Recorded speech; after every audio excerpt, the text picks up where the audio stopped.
Hey everyone, this is Certified High Performance Coach Michelle Weimer here. Thank you for joining me today. We are going to dive in and I'm going to talk to you about something fun today. Hold on, I got things popping up on my computer. Okay. I want to talk to you today about the difference between being a people pleaser and having Superwoman Syndrome. And the deal is, you can be a people pleaser and suffer from Superwoman Syndrome, but not all people who suffer from Superwoman Syndrome are people pleasers. So I know this sounds crazy confusing, and that's okay because I'm going to talk it through with you today. But I want you to first of all, I want to share a quote with you by Ed Sheeran, and I think it kind of fits really well with why this is important to talk about this today. And he simply said, "I can't tell you the key to success, but the key to failure is trying to please everyone." So I've worked with many clients throughout the years who admittedly knew that they were people pleasers. And don't get me wrong, as we dive into this, let me just say this, like it's okay if you want to make other people happy. Like if you find joy in putting a smile on somebody's face, that's totally okay. That's not necessarily what happens for people pleasers. Yes, they find joy there, but it's more than that. But so I'll get into that in a second. Anyway, I just want to say that like often what draws people to work with me as a coach is because they're feeling really burnt out and they're feeling trapped. Which is where this concept of Superwoman Syndrome starts to come in. And again, like I said, not all who suffer from Superwoman Syndrome are people pleasers, but all people pleasers also suffer from Superwoman Syndrome. Um, and this is where it goes over the line from finding joy in, putting a smile on somebody's face and making people happy, or being kind and loving and doing good in the world, to being a people pleaser and actually suffering from it. So think about this for yourself, right? So do you find that you sometimes are doing everything for others at the expense of yourself? Or maybe you have a difficult time saying no to other people's demands or requests. It's like you feel like you have to say yes to everyone. And this happens so much so that you would actually rather twist yourself into like this pretzel, trying to coordinate and do everything for others than to actually say no to them. And then, like there's the worry and the anxiety that comes from this fear of what will others think of me. If will other people be happy with me?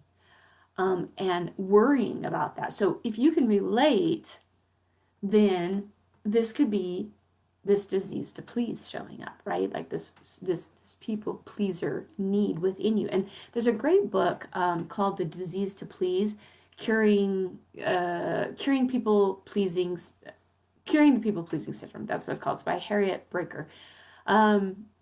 Where the author refers to these 10 commandments of people pleasing, which basically include this whole list of shoulds, right? These shoulds that we place upon ourselves. I should always do what others want, expect, or need of me. I should take care of everyone around me, whether they ask for my help or they need it.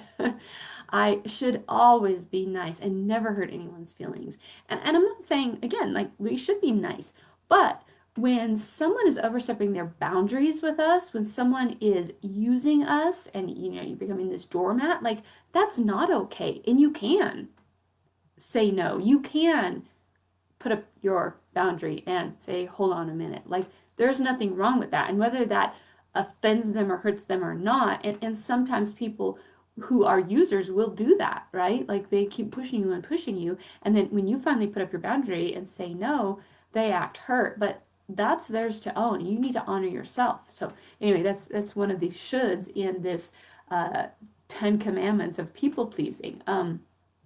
They also feel like they should never say no to anyone, never disappoint anyone, or let anybody down in any way.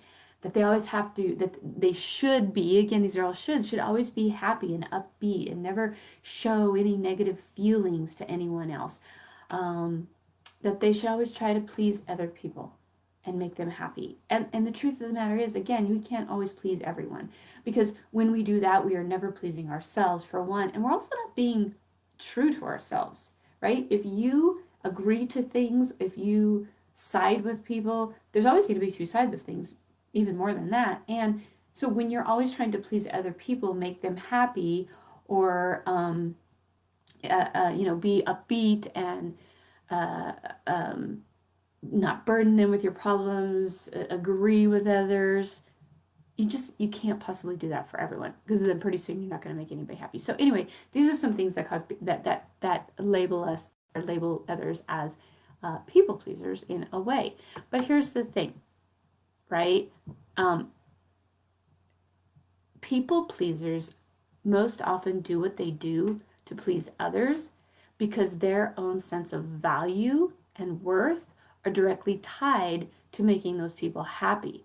So, again, this is why the people who suffer from the disease to please get caught up in Superwoman Syndrome, because they're giving and giving of themselves without ever stopping to take care, giving of themselves without ever stopping to take care of themselves. And so they take on too much, they don't ask for help, they rarely say no. And again, they do this primarily because they want to please others.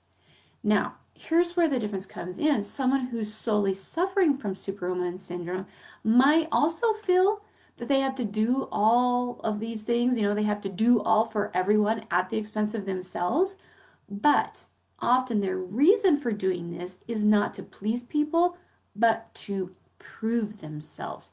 They base their self-worth on their productivity and their accomplishments, right? They don't really worry so much about pleasing others to be kind.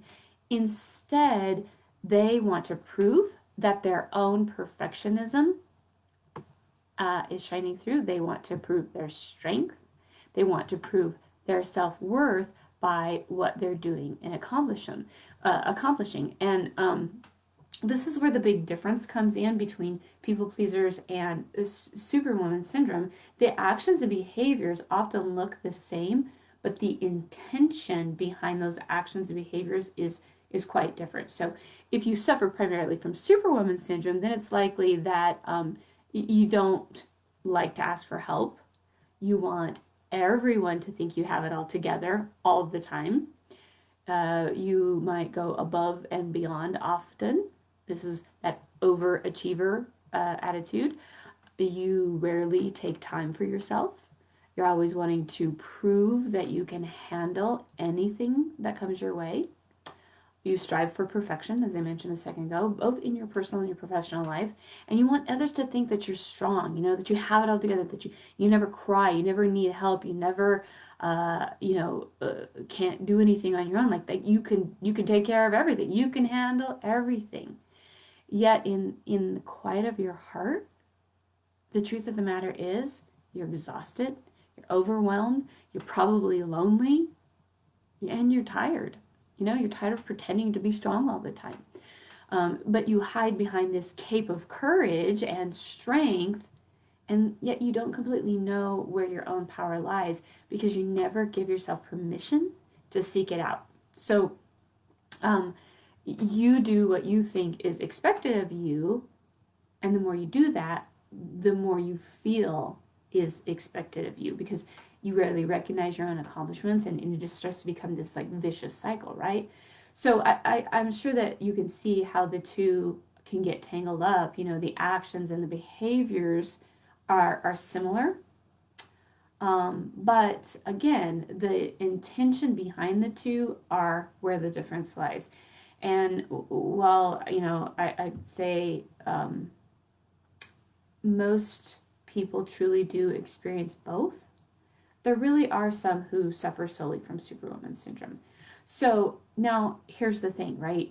If you're still with me, and if any of this is resonating with you, then odds are you probably do fall into one or both of these categories. And knowing what causes your struggle can help you determine how you're going to get out of it, right? Like a strategy and a plan for how you're going to get out of uh, these patterns that you might have. So I want to encourage you. Hopefully, you have a pen, paper, something with you today. If not, um, it's okay because you can watch this video and you can pause it again when you go back through it after it's not live anymore. But I want you to um, ask yourself these questions. Take some time to do some journaling this week and ask yourself these questions or finish these statements that I'm going to give you about what drives you. Okay? So, first of all, I feel most proud of myself when. Okay, this is a prompt for you to finish in your journaling. I feel I have to, what? I want people to think I am, what? I often take on more than I can handle because why? And my greatest success would be, and finish that statement. All right. So it's, take some time again this week and do some journaling about what drives you. Get some clarity using these prompts. And then what I want to invite you to do is after you've done that, I want to invite you to schedule a discovery session with me, right? This is how you're going to be able to, we will be able to talk through this once you have some clarity by going through these prompts and journaling on them. Then from there, I want to help you figure out what your next steps are in order to move from being this overachiever, people pleaser, or someone suffering from Superwoman Syndrome and really be a high achiever. Really feel fully committed and excited instead of overcommitted and overwhelmed. To go from feeling trapped to feeling free and freedom in your day and in your life. No more feeling like you can never get enough done or never do it good enough or be good enough, but instead feeling that sense of pride and value for yourself, not out of earning love and respect from others or proving yourself, but because you truly feel it from within. And, just freeing yourself to create this happiness and success in your life on your own terms. So, again, once you've completed the prompts that I just gave you, once you've journaled on those, I want to invite you to schedule a discovery session with me. And then together we'll determine what your next steps are for creating that personal freedom and success in your life. So, in other words, I'm going to help you, take off the cape and find your true power. So I want to thank you for joining me here today. Until next time, go out and be your best true you. Bye for now.